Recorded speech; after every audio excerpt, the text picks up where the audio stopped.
박복선 교수입니다.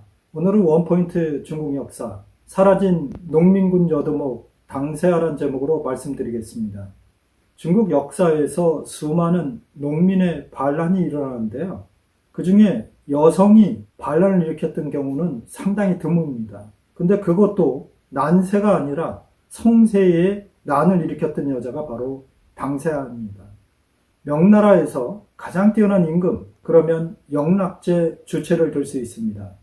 영락제는 홍건적이었던 아버지 주원장이 세운 명나라에서 가장 명군으로 꼽히는데요. 그의 치세 24년 중에 19년째 해인 1420년에 당세아의 반란이 일어납니다. 영락제 주체는 자기 아버지 주원장의 유명을 어기고 조카인 검문제를 쫓아내고 본인이 집권을 했습니다. 그리고 나서 본인이 원래 거주했었던 북경으로 수도를 옮기기 위해서 여러 가지 준비를 했는데요. 드디어 그가 집권한 지 20년째인 1421년에 천도를 하게 됩니다. 반란은 바로 그 전에 일어났는데요. 한 나라의 수도를 한 곳에서 다른 곳으로 옮기는 것은 지금도 굉장한 공사가 필요하지만 옛날에도 마찬가지였습니다. 그래서 영락제 주체는 주로 산동성에 있는 농민들을 동원해서 북경에 있는 궁궐들을 엄청나게 짓기 시작했습니다. 그리고 당시에 막혀 있었던 북경에서 항주까지 내려오는 대운하를 다시 개통하기 위해서 엄청난 인력을 투입해서 노역을 시켰습니다. 그런데 노역에 불려간 대부분의 사람들이 산동의 농민들이었습니다. 근데 하필이면 그때 기근이 들고 심지어 메뚜기 떼까지 나타나서 먹을 것이 없는 이런 상황이 되었습니다. 이러한 상황 속에서 1420년 2월 달에 당사의 남편인 임삼이라는 사람이 농민들을 끌고 관아에 가서 요구를 합니다. 우리 도저히 배도 고프고 굶어 죽을 것 같으니 식량을 주십시오. 그 이야기를 들은 관원들이 임삼을 잡아서 때려서 죽였습니다. 그러니까 무슨 죄가 있는 게 아니라 관아에 와서 쓸데없는 것을 요구했다. 이래가지고 이제 때려 죽인 것입니다. 그의 부인이었던 당세아는 당시 나이가 불과 22살이었습니다. 그녀는 전설에 따르면 15살 때까지 무예를 익혀서 그 당시에 그 동네에서 무예를 잘하기로 알려져 있었다고 합니다. 16살 무렵에 임삼과 결혼해서 잘 살고 있었는데 그 기근이 들고 또 노역에 동원되면서 임삼이 그렇게 죽자 그녀는 무덤에서 한없이 울기 시작했습니다. 그런데 하필이면 그의 아버지도 그 이야기를 듣고는 병이 들어서 죽었고 어머니도 죽었습니다. 아무도 없는 그녀는 원한이 가슴에 새겨져서 내가 도저히 이거는 참을 수가 없다. 이런 마음을 품게 되었습니다. 그래서 당시 산동성에 청주, 거주, 그리고 증무 이런 동네를 돌아다니면서 사람들을 규합하기 시작했습니다.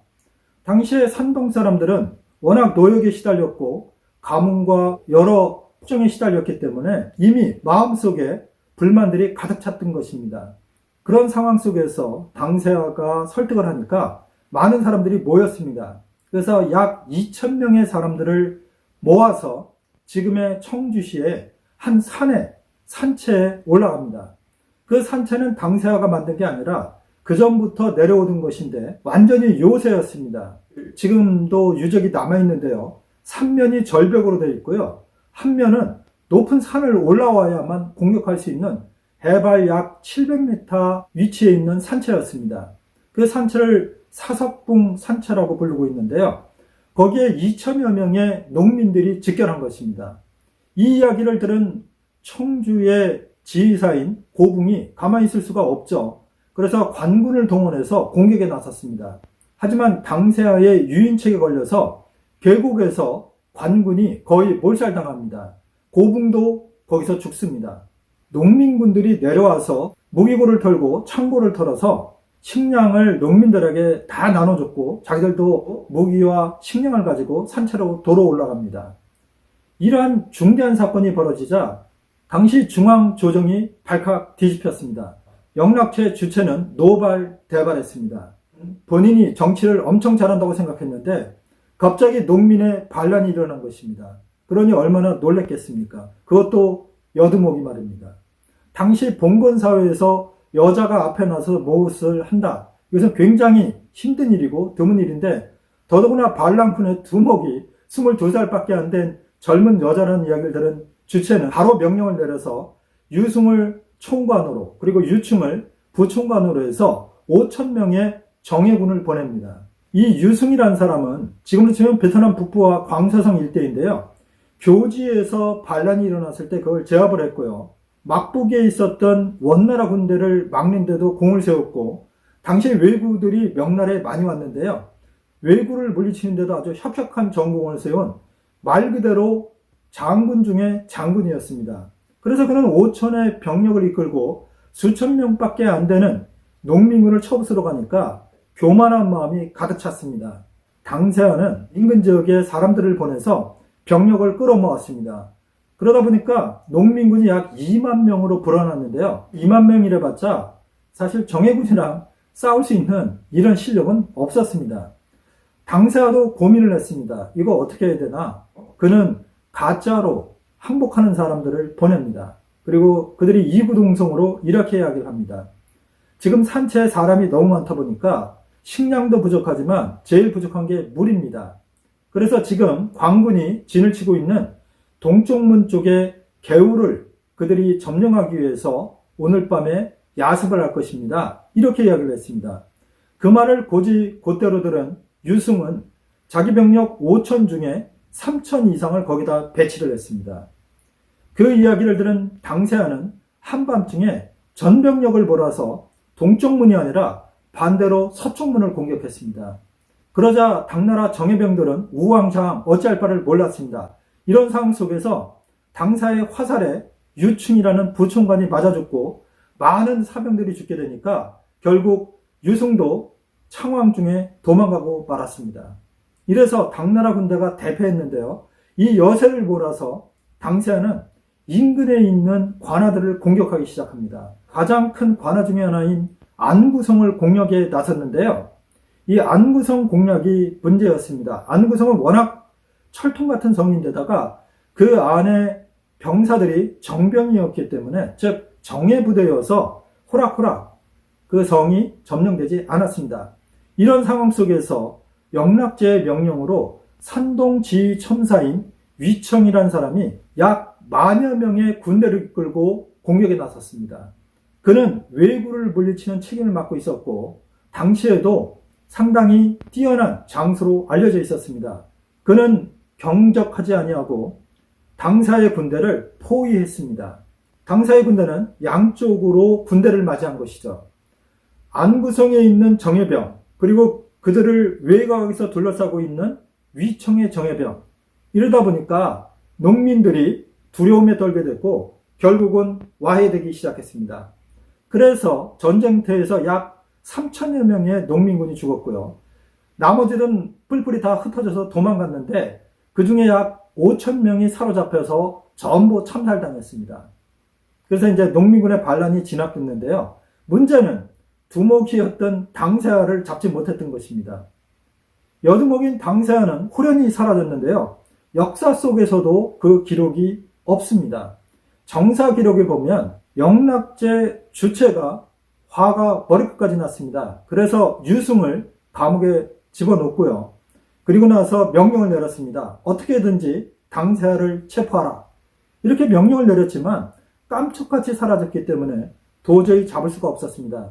그러자 반란이 일어난 지 1개월쯤 후에 젊은 비구니들과 즉 여성들이죠. 당시에는 도교도 있었기 때문에 도관의 젊은 여도사들을 전부 잡아들였습니다. 약 10,000여 명이 됐는데요. 한 사람 한 사람 취조를 해봤지만 당세아는 없었습니다.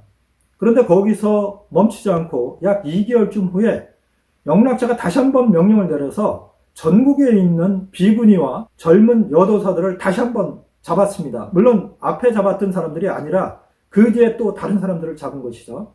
그래서 한 번 잡을 때마다 한 10,000여 명의 그 젊은 여자들을 잡아서 하나하나 취조해봤지만 결국 당세아는 깜짝같이 사라졌습니다. 당세아는 이렇게 역사 속에서 사라졌는데요. 민간에 전해져 내려오는 이야기에는 결국 붙잡혀서 죽었다. 그런데 죽을 때 대단히 당당하게 죽었다. 이렇게 이야기가 전해지고 있습니다. 하지만 저는 그 이야기를 믿지 않습니다. 아마 당세아는 말 그대로 사라진 것 같습니다. 만약에 잡혀서 죽었다면 정사에 그 기록이 남아 있어야 될 텐데 영락제가 2번에 걸쳐서 비구니와 여도사들을 전부 잡아가지고 조사했는데도 결국 당사를 찾지 못했다고 기록되어 있기 때문에 저는 정사의 기록을 믿습니다. 그런데 중국 역사에서 이 성세에 일어났던 농민군의 반란은 어떠한 의미가 있을까요? 당사의 농민 반란이 1420년에 일어났고요. 오랜 기간의 준비 끝에 1421년에 북경으로 천도를 했고 1424년에 막북에서 몽고군을 공격하다가 영락제 주체가 진중에서 죽습니다. 그래서 영락제 주체는 65세에 죽는데요. 이 기간 속에서 영락제는 여러 가지 생각을 했습니다. 내가 여러 번 전쟁을 하면서 너무 많은 국고를 썼고 또 하나 농민들에게 너무 많은 부담을 줬구나. 그래서 당세아의 반란 같은 것이 일어났다고 본인 스스로 반성하게 됐습니다. 그래서 농민들의 요역을 대폭 줄여줬고요. 농민들에게 받던 세금도 대폭 줄여줬습니다. 그래서 국정을 안정화시키고 농민들의 마음을 사면서 나중에는 말 그대로 영락제가 성군이라는 이름을 듣게 되는데요. 이것도 역시 비록 역사 속에서 짧은 기간 나타났다 사라졌지만 당세아의 농민군의 영향이었다는 것이 역사가들의 평가이고 저 역시 그렇게 생각합니다.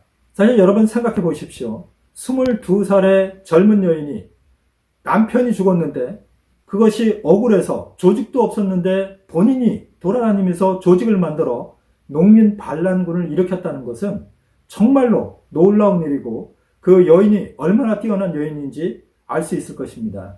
지난 시간에도 소개해드렸던 평양소 공주와 같이 당사도 중국 역사에서 반란군의 두목이지만 정책을 바꾸게 했었던 아주 뛰어난 여인으로 기록되고 있습니다. 오늘은 중국 역사에서 많지는 않지만 중국 역사의 흐름에 굉장한 영향을 미쳤던 걸출한 여성 중에서 농민군의 여두목이었던 당사에 대한 이야기를 드렸습니다. 다음번에는 좀 더 흥미있고 유익한 이야기로 찾아뵙겠습니다. 시청해 주셔서 감사합니다.